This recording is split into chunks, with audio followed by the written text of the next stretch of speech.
7 buwan na rin ang nakakalipas since na nagsimula yung 2026. And sa loob ng times pa na yun, marami na tayong mga na-review na devices and mostly nang hindi napapansin ay yung budget level segment. And sa video na to, isi-share namin sa inyo yung para sa amin best and also worst phone pagdating sa budget level segment or under 10,000 pesos price range. Nung sinabi kong kami, meron akong kasama dito which is yung dinayan nating bahay, which is si Sir RJ ng Gadget Tech Tips. Sa dami pong lumabas sa bagong smartphone po ngayon 2026, ito po yung top 10 smartphone. So bale, sasabihin ko para sa akin yung mga best phone yung 2026 na na-review ko at sasabihin naman ni Sir RJ Yung mga worst smartphone na nagamit ko nitong first quarter ng 2026, syempre hindi naman lahat maganda yung mga smartphone. Actually, marami pang pangit na smartphone compare sa iilan na mga sulit na mga budget phone ngayon. So, kung interesado kayong malaman yung mga best and also maiwasan yung mga worst, eto na, stay tuned at pag-uusapan natin. Okay, gusto ko lang linawin para magkaroon ng structure yung overall video recommendation namin. Hahatiin namin yung best and worst every brand. Hindi siya yung pangkalahatan na kumbaga pag sinabing best, ito na agad. Pag sinabing worst, ito na agad. So, every brand to. So, meron kami mga masasabi ditong phone. Para sa amin, best sa brand na yun, meaning specified yon for the brand. Like Xiaomi, Tecno, at kung ano-ano pa. So on and so forth. So, yeah, ganun yung pinaka magiging konsepto ng video para maging mas malinaw. Okay, simulan natin sa isa sa mga most controversial brand ng 2025 hanggang ngayon 2026, which is Xiaomi. And for me, yung best phone ko pagdating sa budget level segment is yung nabili ko na Redmi 15C 5G. Nabili ko kasi to ngayong 7 sale ng 7,917 pesos para sa kanyang 8256GB variant. And para sa presyo na yun, 5G ready na tong device ito dahil meron tong chipset na Dimensity 6300 5G. Actually, solid na po yun para sa akin dahil nga for the price, meron ka ng 256 and then meron ka na ring 5G. So, siya yung magiging mostly best or masasabi kong pinakamurang 5G phone so far pagdating sa Xiaomi brand kung ako yung tatanungin. Additionally, meron na rin itong 6,000 mAh battery capacity. Meron na rin decent camera specs, at least for the paper kasi hindi ko pa nga rin na testing. However, yung siguro trade-offs neto is naka-near drop notch na IPS LCD which is basically normal para sa gantong price range at hindi na rin naman masyadong tinitingnan or chine-check ng ibang mga buyers. Ano naman yung magiging worst mo para sa Xiaomi brand kung ikaw naman ang tatanungin ngayon, Boss RJ? Actually guys, if ever na nasa 7K yung budget nyo at feeling nyo medyo kapush yung budget nyo na nasa 6K lang to 5K, guys, if ever na makita nyo si Redmi A7 Pro, ang price range niya is nasa around 6,000. Pero tulad nga nung sabi ni Boss Parikoy, yung presyo ng Redmi 15C is makakakuha ka na ng 5G, mas better na processor. Medyo okay din na battery kasi malaki din naman yung battery ng Redmi A7 Pro. Pero guys, yung specs na makukuha natin doon is pang entry level na dapat nasa kulang 5K lang siya. Pero guys, pagka tinignan nyo yung presyo ng Redmi A7 Pro saka ng Redmi 15C, guys, hindi sila nagkakalayo ng presyo. Pero yung specs po nila is parang night and day yung difference. Kaya para sa akin, yung worst smartphone ni Redmi dito sa mga budget po nila is hindi siya ganun ka-logical para sa akin yung Redmi A7 Pro. So, next brand naman natin, which is isa sa mga nagdo-dominate ng budget level segment, Infinix. And for me, meron akong tatlo na best phone sa kanila pagdating sa under 10,000 pesos. And unang-una dyan is yung king or masasabi kong best para sa under 5K, which is Infinix Smart 20. Pagdating sa chipset neto, meron tayo ditong Helio G81 Ultimate. Oo, alam ko, medyo nakakasawa ng makita yan. Ginawa pang Ultimate. At the end of the day, for the price na under 5,000 pesos, pwede yan. However, medyo tumaas yung presyo niya nung nakaraan. Pumalo siya ng 5,400, 5,700. Pero kung mabibili niyo to sa presyo na 4,900 plus, definitely, isa yun sa best recommendation ko. Dahil okay naman talaga siya in overall para sa isang budget level. Kung gusto mo pang regalo, gusto mong second phone, like gagamitin mo lang sa mga transactions mo or pang negosyo, pwede naman siya kung ako yung tatanungin. Ikaw, para sa iyo naman, Boss RJ, ano yung worst naman sa'yo pagdating dito sa Infinix brand? Actually, isang smartphone lang naman. I mean, napaka-konti pa lang ng smartphone ni Infinix dito sa mga less than 10K nila. Dahil nga, pansin naman natin, hindi sila naglabas ng Note 60 brace version. Na dating nasa kulang 10K siya. Which is, I think, alam ko nyo na yung dahilan kung bakit hindi. Dahil nga, kapag taas ng mga presyo. Then, napapansin ko lang, si Hot 70 guys. Ayun yung bago. Marami nagre-recommend na okay daw yung specs niya. For the price, nagre-range siya guys ng around 6K to 8K depende sa storage na makukuha natin. And yet, alam ko meron siyang G99 na processor or G100 or ano man yan, anong G99 man yan. Hindi siya sulit para sa akin dahil unang-una nga, yung G99 na yan, maganda yung performance niya, wala akong duda doon. Maganda yung design niya, simple lang. Pero pag binalikan natin yung sinabi niya na best Xiaomi is yung Redmi 15C, still mas okay yon. And yet, hindi sila nagkakalayo ng presyo, pero yung makakawatay na naka 5G. Yung Hot 70 ba is IPS? IPS. And kaya ako natanong yan kasi papasok din dyan yung best budget phone ko na 2025 release pero panalo pa rin ngayon, which is the Infinix Hot 60 Pro and 60 Pro Plus. And actually, mas naging okay yung specification nila or mas okay silang bilhin ngayon dahil nga sa mga nangyayaring changes lalo na sa Hot 70. Kita naman natin yung Hot 70 Pro nila na dapat yung magiging upgrade ng Hot 60 Pro, definitely kinain ng Hot 60 Pro. Nauna, naka-AMOLED display na, and pangalawa, meron na rin tong Helio G200. At the end of the day, G99. So, same performance na lang ng Hot 70. Pero yung kakaiba sa kanila is yung presyo. Kasi naglalaro or nagsisit yung presyo niya sa 7,000 to 8,000 pesos, pero naka-AMOLED. Nasabi ni Boss RJ kanina, Hot 70 is IPS LCD, tapos yung presyo niya is 7,000 plus pesos. Hindi siya worth it for that. Okay, next naman na brand natin is yung kapartner ni Color Green, which is si Color Blue, which is Tecno brand. And for me, merong dalawang phone na para sa akin, pinakasulit na na-review ko sa kanila. And take note lang, pinakasulit to for the brand. Ulitin ko lang yung praise na yon kasi for sure merong magka-counter sa amin dito. Pero ito yung para sa akin. Unang-una, Tecno Spark Go 3. Para kasi sa presyo na 5,000 plus, for me lang naman, para sa mga Tecno phone release ng mga budget phone, isa to sa pinakasulit. Okay?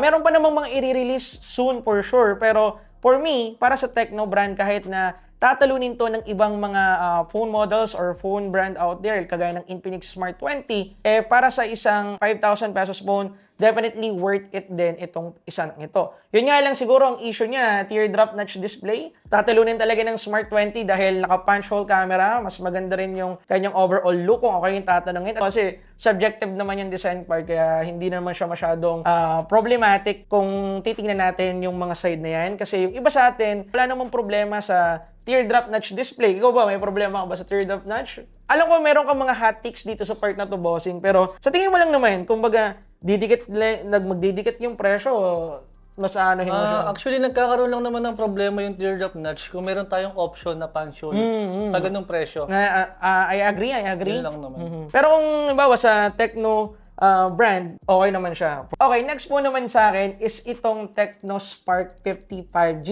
Bale, yung presyo nito currently is nasa 8,800 plus pesos. Pero pwede natin siya makuha sometimes sa 7,000 plus pesos if naka-sale. Bale, yung chipset na ginamit dito is MediaTek Dimensity 6400, which is a good chipset para sa isang budget level segment. Hindi siya yung pinaka-the best, pero isa siya sa good para sa isang budget 5G phone. Ikaw naman, ano yung parang worst for you para sa Tecno brand? Siguro kung ako yung tatanungin dito sa mga budget segment nila, actually hindi ko magets kung bakit bigla yata itong pinace out ni Tecno. Si Camon 50, hindi ko pa siya nagagawa ng review pero nagawan mo na siya ng review. Hindi ko Pinace out nila? Yes, hindi ko masabi na worst to or best to kasi unang-una yung okay naman yung specs niya kung sa Mi 10K pero ang naging unang SRP niya guys is kung makikita niyo ito sa 13,000, 12. medyo negative siya as a budget phone kasi yung ganung price is medyo mid-range siya eh. Pero kung sakaling makakita kayo ng 13K na to, negative. Then kung nasa less than 10K, medyo okay siya kasi hindi man to naka 5G, pero mataas yung storage natin na 256GB, tas naka 80 gram. Pero ang pinakamagandang features nga nito is yung kanyang camera. Then if ever man guys na pinag-iisipan nyo rin yung Tecno Spark 54G naman. Guys, marirecommend ko yung smartphone yun if ever man na mag-sale siya ng siguro kulang 6K. Pero if ever na hindi nyo siya mabibili ng ganong presyo, I think isa yun sa worst smartphone ko. Dahil nga meron tayong option na ganito, meron tayong mga smartphone na 5G na, meron ding malaking battery, maganda yung kanyang display. Unlike ka sa may 4G version na dikit sila ng presyo, pero yung specs na makukuha natin is hindi ganun kaganda. Unlike ka sa may 5G. Okay, next brand naman, dahil nga usapang magkakapatid na rin, iPhone brand. However, wala akong na-review na kahit anong unit dito, and for me, wala din ako nakikita sa kanila na goods para sa akin. Ibibigay ko to kay Boss RJ since siya yung mas maraming na-review na unit pagdating kay Itel this 2026. Ano yung masasabi mo na best and worst na phone sa Itel brand since meron kang mga na-cover na phone nila? Actually hanggang ngayon yata meron pa silang available na S26 Ultra. Pero nagre-range yung price niya sa around 8K pataas. Oh! Which is dikit siya ng Hot 60 Pro Plus. Siguro if ever guys na makakita pa kayo ng S26 Ultra, yung Itel hindi yung Samsung. Dahil ang una niyang SRP nung lumabas yun guys is nasa kulang 8K lang siya. Less than 8K lang siya, and yet yung specs na makukuha natin, maganda yung display niya, naka-AMOLED, naka-curved display siya. Decent yung battery niya kahit paano. Pero ang downside ng nung smartphone na yun is kung di ako nagkakamali, meron siyang Unisoc T7250. Pang entry level lang siya guys. Pero kung i-compare nyo nga yung smartphone na yun, compare sa mga bagong labas ngayon, still okay pa rin yung kanyang specs compare sa ganung klase ng presyo. Pero kung ngayong taon nga guys, yung pinaka medyo decent na Itel na marirecommend ko sa inyo, is itong Yung bago. si Itel Power 80. Actually guys, yung kanyang specs is almost, hindi nga almost literal po siyang entry level lang talaga yung specs niya. Pero dahil nga meron siyang special features na matibay, I think guys, okay po yung smartphone na yan. Hindi ko siya tinapon dahil basura siya. Napatunayan ko na talagang matibay yung smartphone na yan. Then siguro guys, sa mga worst smartphone, nahihirapan akong i-recommend yung majority ng Itel. Dahil unang-una, hindi ko maintindihan bakit wala silang auto brightness na lang, wala pa silang auto brightness yung ibang smartphone nila. Na-testing mo yung mga budget phone nila na hindi yung brightness niya kapag tinakpan? Tapos, isa pang problema ko na maybe sa iba hindi siya problema is wala silang 5 GHz na Wi-Fi. So more on 2.4 GHz. 2.4. Maybe sa iba guys, parang hindi big deal yun, pero if ever na magda-download kayo ng malalaking files, meron tayong mga option guys na same price ni Itel, almost same specs, pero bakit meron siyang binababa na mababang specs tulad nung yung Itel Billion V50s. Nasa ano siya, around 4K. Alam ko sobrang mura ng smartphone na yun, pero guys, magdagdag ka lang ng yun nga, add ka lang ng 1K, mas maganda yung specs na makukuha natin. Parang kumbaga ipon na lang, konti na lang, isagad konti mo na lang diba? dadagdag natin. Okay, ngayon naman jump naman tayo sa medyo controversial brand ngayon. Not totally controversial, but pag-usapan natin ang Realme brand. And for me, may isang phone na kumiliti sa akin nung bumili ako this 7.7, which is Realme P4 Lite. Bali, yung presyo ng Realme P4 Lite is naglalaro ng 5,700 pesos, which is mga kulang-kulang 6,000 pesos na nabili ko ng 7.7. And nagsisit yung SRP niya sa 6,700 to 7,000 or almost 7,000 pesos. Now, para sa ganong presyo, for me, okay siya dahil una, yung battery nito, yung pinakabentahe niya 7,000 mAh battery capacity. Then yung chipset niya is nasa Unisoc 7250. Which is, gaya nga nasabi namin kanina sa mga phone na nandito, kagaya na nga lang ng Tecno Spark Go 3. Kung ano yung performance nila, the same lang din dito sa ating Realme P4 Lite. Ang pinaka main point ko nandito is di hamak na mas malaki yung battery niya. Pangalawa, yung presyo sakto lang din naman, hindi naman ganong kataasan. 5,700 plus is not bad. Para sa'yo, ano naman yung worst na phone ni Realme right now? Siguro guys, kung ang hinahanap natin is malaking battery lang din, I think enough na yung 7K na battery. Oo, 7K. Then if ever na nakukulangan ka sa P4 Lite, then naisipan mo nandiyan na si P4X, nasa 10K, I think hindi ganun ka worth it yung idadagdag natin sa kanya dahil unang-una magkasing lakas lang sila. Okay. Then, yes guys, malaki yung kanyang storage na 256 gig. Tsaka yung kanyang palang battery is umabot ng 8K. Pero, hindi ko pa rin makitang worth it siya kasi unang-una, yun lang yung lumaki sa kanya. Pero yung performance niya guys, napakatipid lang nung Unisoc T7250. Actually, meron pang isang lumaki. Yung presyo niya. Yung presyo lang. Yung chipset niya is yung Same pa rin ng P4 Lite. Tapos, hindi siya AMOLED. Hindi siya Hindi AMOLED. siya, walang special sa build niya, just a common plastic. Plastic so, pa rin. kumbaga, nakikits niya naman yung point ni Sir RJ. Battery lang yung konting increase, then 10,000 agad. Hindi siya I mean worth guys, it. makakabili ka ng dalawang P4X na merong magiging 14K yung battery, dalawang smartphone, pero pag pinilit mo yung P4X, dahil lang gusto mo ng P4X, parang hindi ganun ka-worth it yung specs. Actually guys, napaka-complicated ng pricing ni Realme. Para sa akin lang ito guys, kung papansinin niyo. Tingnan niyo yung price ladder ni Realme. Meron silang P4 Lite. Meron silang P4X. Para bang sabihin mo na lang na 6K to, yung pinakamababa. Then 5K. Then meron silang 15K na Realme C100. Pero yung specs na makukuha natin is almost the same sila. Ang ginamit dito sa Realme C100 ito pala yun. is Helio G92 Max. Pero guys, hindi na natin kailangan tingnan yung ginamit na processor dito dahil almost the same lang sila ng performance. Buti pa yung G99, mas okay dito. Mas kahit okay papaano. dyan. Pero yung G91 Max, galing sa G80? Di pa, galing pa siya sa G70. Shoutout sa mga naka-Realme C3, kung di ako nagkakamali. Realme C3, bago pa mag-lockdown, same processor sila almost. Oh my God, 6 years ago. So kumbaga, ang pinakamadaling ibig sabihin lang nito, yung chipset na ginamit dito is 6 years old na from 2020. Baka hindi lang, baka 2019 pa, ano? 19 pa almost. Hindi na, alam mo yung feeling guys na para kang yung Realme C3 mo luma na. Tapos gusto mo mag-upgrade ng Realme kasi alam mo parang trusted na siya at gamay mo na. Pero guys, nakita mo to si Realme, gusto mo mag-upgrade ng medyo mas maganda, mas mahal. Pero guys, hindi ka nag-upgrade.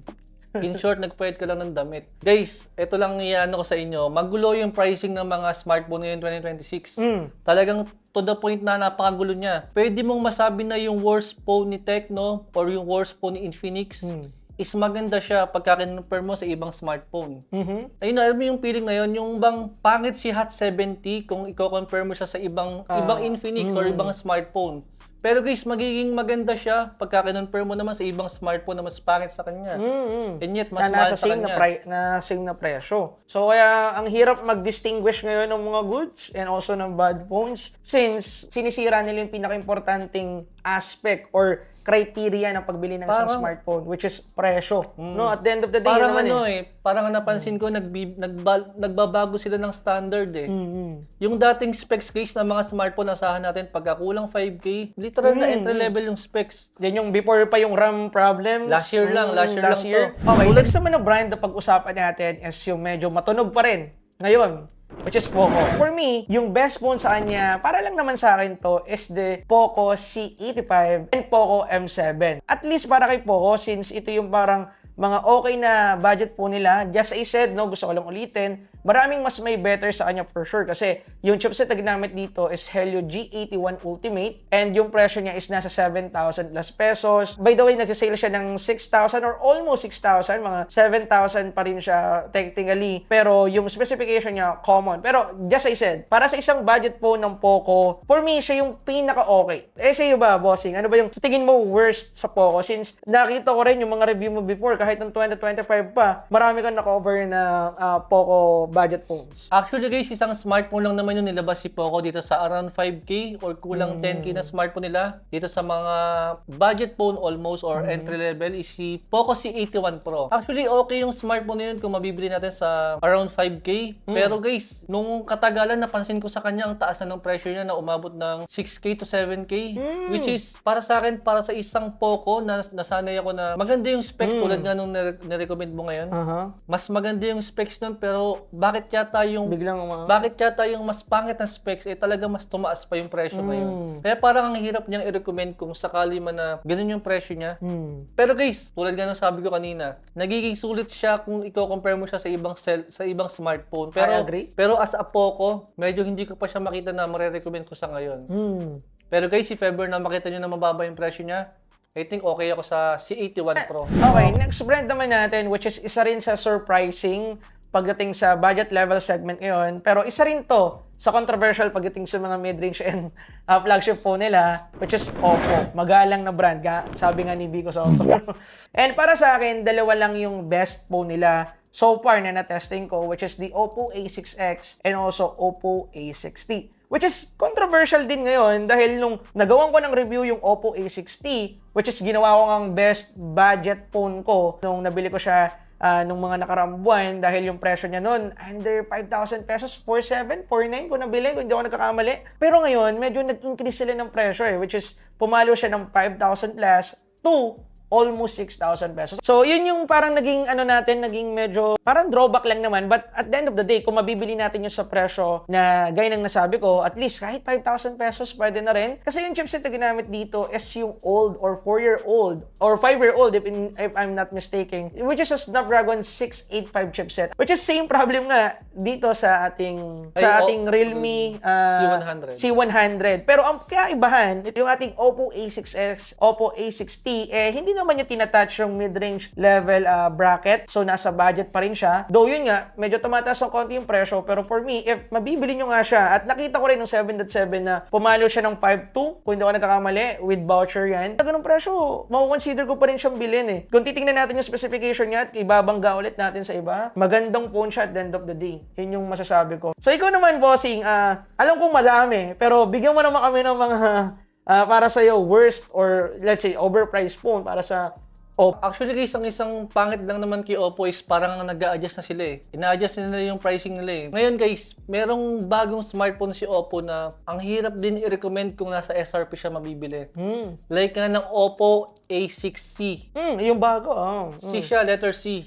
C. Nakita ko rin. Halos almost yung specs niya is downgrade compare sa A6X. And yet, yung price niya is mas mahal. Ang naging chipset niya is Unisoc T7250, kung hindi ako nagkakamali. Infinix Smart 20 performance. Tapos yung battery, hindi din nag-increase for sure? Or same lang din? Actually, hindi ko pa siya nare-review guys eh. Medyo hindi ako familiar. Pero nung nakita ko yung specs niya, downgrade siya sa Oppo A6X na kino-consider natin na isa sa best phone.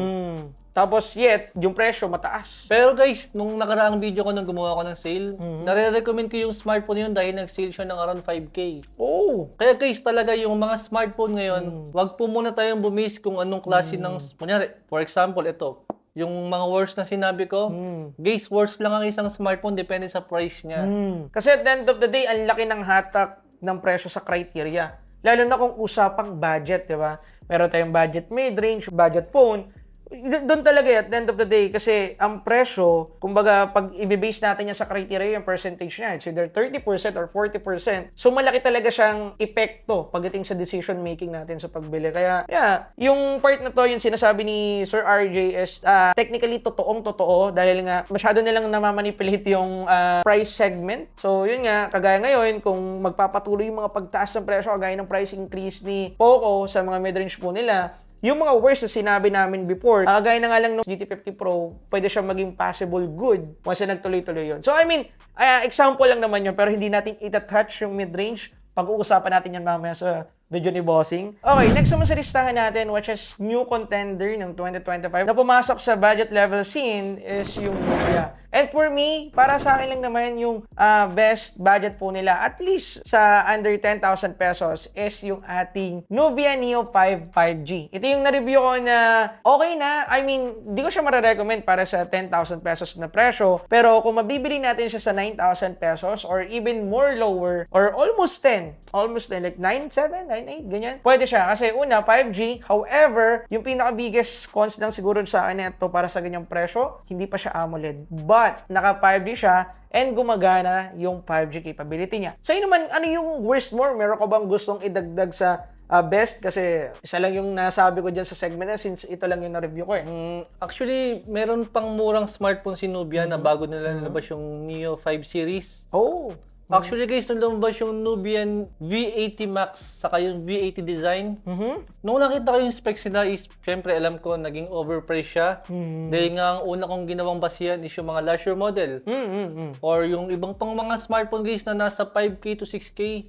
Pero guys, after nitong pagtaas ng mga presyo, nung na-review ko yung V80 design and V80 Max, totally sinabi ko rin talagang napakataas ng presyo nila. Pero ngayon, nung nakikita ko na yung V80 Max, masasabi ko na okay na siya. Pero ang nakakapagtaka lang sa mga smartphone na yan is, bakit parang ilang buwan lang siya? Actually, parang isang buwan ko nga lang siya nakita eh. Then bigla na siyang pinace out din. Pinace out na. Parang nag-boost lang sila ng stock.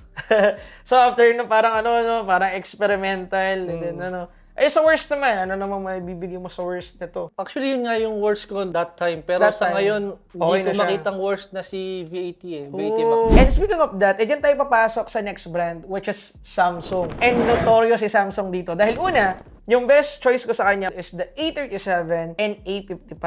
Bale, alam ko yung naging last review natin, sinabi ko, ang magiging presyo niya sometimes 13,000, 11,000. Pero kasi merong case na naging 10,000 siya. Si Sir IRJ yung nagbigay sa akin ng screenshot na talagang nag 10,000 pesos or talaga nag-confirm sa akin na bababa sa ganung presyo. Mako-confirm yan ng mga nanonood sa atin. Nako-confirm yan ng Kasi iba. naka-order din sila eh. O, yun ngayon, nagulat din ako. Sabi nila, nakuha ko yun ng 10,000 lang nung 6.6. Ganto, ganyan. So, syempre ako, nagugulat ako. 13K to eh. Good thing kung ganun yung nangyari. And kung bakit ko sinama ang A55, almost the same lang din naman sila ng specs, which is Exynos 1480. Good na chipset din kahit Exynos. Medyo maraming nang mamata kasi sa chipset na yan. But, in terms of normal usage, in terms of common activities na gagawin natin day-to-day, goods. Pangalawa, yung software nila, alam naman natin yung performance ng One UI. Okay naman talaga, lalo na sa latest, which is 8.5.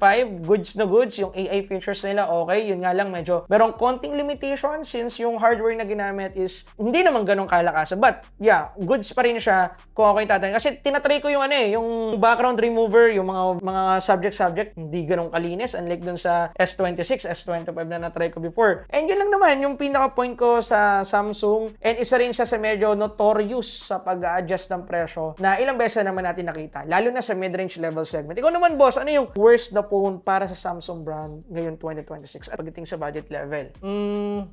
Siguro guys, actually wala akong masasabing worst sa kanila eh. Kasi kayo naman yung makakasagot, AO7 5G. Nagsisale siya ng around 5K to 6K. Naka 5G tayo. Same nung mga binanggit natin kanina na Tecno Spark 55G, ng Redmi 15C 5G, na same processor lang ni Samsung and yet mas mura. Pero Kaya, may review ka nito, no, nung AO7? yes, meron akong review niyan. Hindi ko lang makita kung saan ko nailagay eh. Pero meron tayo dito. Then, nasasabi kong walang worst kay Samsung kasi nakakapagtaka siya yung mas mura sa mga 5G ngayon. Then, even yung 4G version ng AO7, siya din yung pinakamurang meron G99. Even hanggang ngayon. Nakakapagtaka guys, makakakuha tayo ng G99 sa 6K? sa less than 5K. Ay. Pero alam ko, maraming nagrereklamo na nababagalan daw sila kay Samsung. Pero how much more siguro kung magagamit yung ibang Unisoc dito? I mean, syempre, alam ko yung dahilan kung bakit mabagal yung Samsung. Dahil nga, kahit paano guys, mabigat yung One UI. Mabigat siyang gamitin kung naka 4GB RAM lang tayo. May-enjoy natin siya guys kung naka 80GB tayo at least. Or Tsaka kung medyo malakas yung chip, kahit pa paano.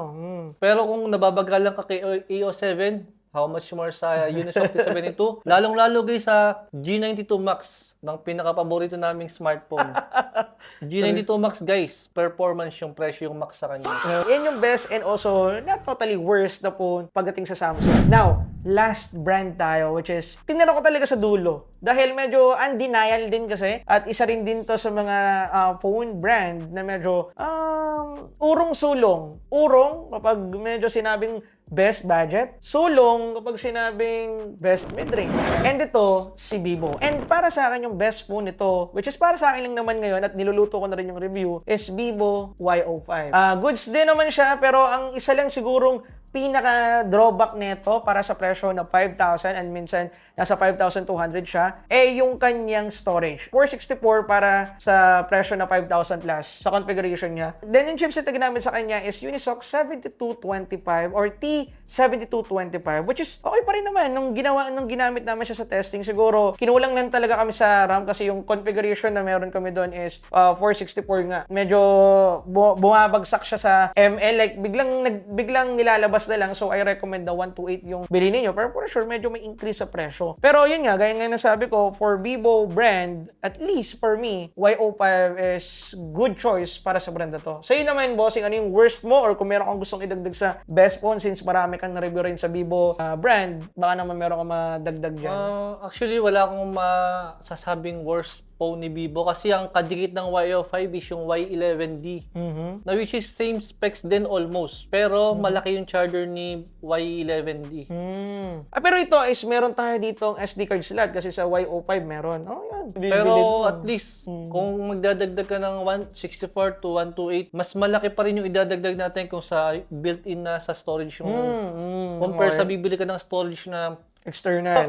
So, yan lang naman yung para sa amin best and worst. Just I said, take note natin yung sinabi namin kanina na itong mga sinabi namin is based lang sa mga brand. Kung ano yung best sa kanila, kung ano yung bad sa kanila, or worst sa kanila, which is typically nag-a-adjust dahil nga ang pinag-uusapan natin sa video na to is presyo at nakikita naman natin na yung mga best po nagiging worst and then yung mga worst po nagiging best based sa adjustment ng presyo. Dahil yun talaga yung pinaka crucial na part pagdating sa usapang budget. At alam naman natin na yun, no? At dito na namin tatapusin yung video. Maraming salamat sa panonood. Ilalagay namin or ililink namin yung mga specific reviews namin sa mga na-recommend and mga nasabi namin worst phone dyan sa comment section. Ikaw, baka may gusto kang sabihin sa mga viewers natin, bossing? Guys, lahat ng binanggit namin na smartphone, pwede siyang worst ngayon, pwede siyang maging best bukas. Okay? Check nyo na lang yung mga link ni Boss Pare ko dyan sa may description niya if ever na-order kayo ng mga smartphone na yan. So maraming salamat sa panonood. Like this video if nagustuhan. Subscribe if gusto nyo pa ng mga ganitong malulupit na video or mga collab kagaya ng pogi natin kasama na si Sir RJ. Yun lang guys. Peace out. Thanks for watching. Let's go. Yun lang. Bye!